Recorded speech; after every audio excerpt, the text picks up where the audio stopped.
Shalom jemaat sekalian, mari kita merenungkan satu bagian firman Tuhan yang terambil dalam Imamat pasalnya yang ketiga. Saya akan membacakan ayatnya untuk kita semua. Saya akan membacakan 3 ayat, dari ayat pertama dan kemudian ayat 16 dan 17.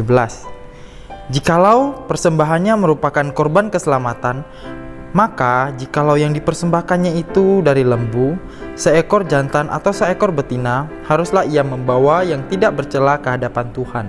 Ayatnya yang ke-16, imam harus membakar semuanya itu di atas mezbah sebagai santapan berupa korban api-apian, menjadi bau yang menyenangkan.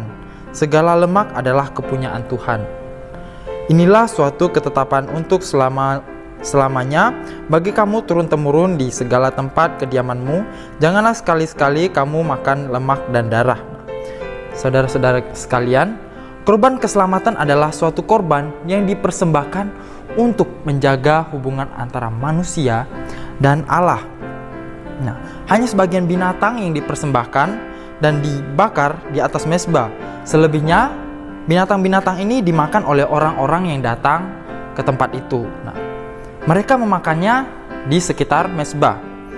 Nah, dengan campuran, jika kita lihat, ada roti yang tidak beragi.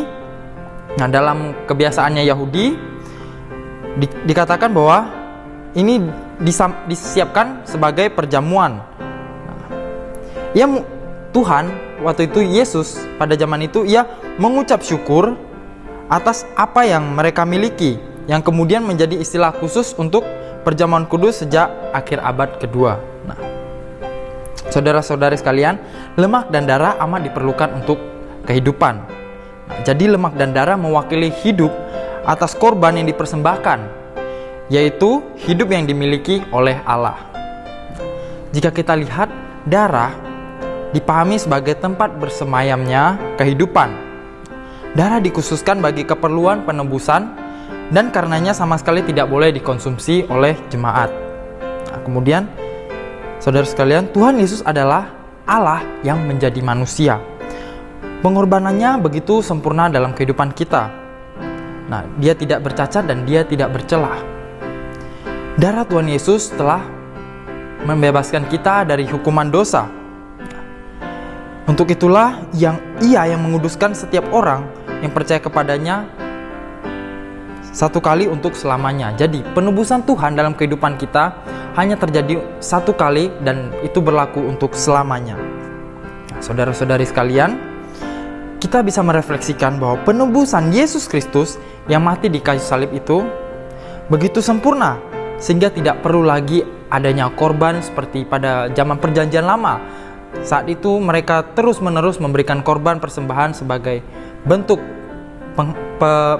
permohonan maaf kepada Tuhan atas dosa yang mereka lakukan. Tetapi ketika Tuhan Yesus telah datang ke dunia, yang mengorbankan dirinya, yang mau mati di kayu salib untuk menebus setiap kita dari dosa, itu adalah penebusan yang kekal, sehingga tidak perlu ada lagi penebusan-penebusan yang selanjutnya. Nah, marilah kita sebagai orang yang sudah ditebus oleh Tuhan Yesus Kristus, kita bisa hidup bersungguh-sungguh, hidup berdamai dengan Allah dan sesama kita. Lakukan firman-Nya dan terapkan dalam kehidupan kita masing-masing. Tuhan Yesus memberkati.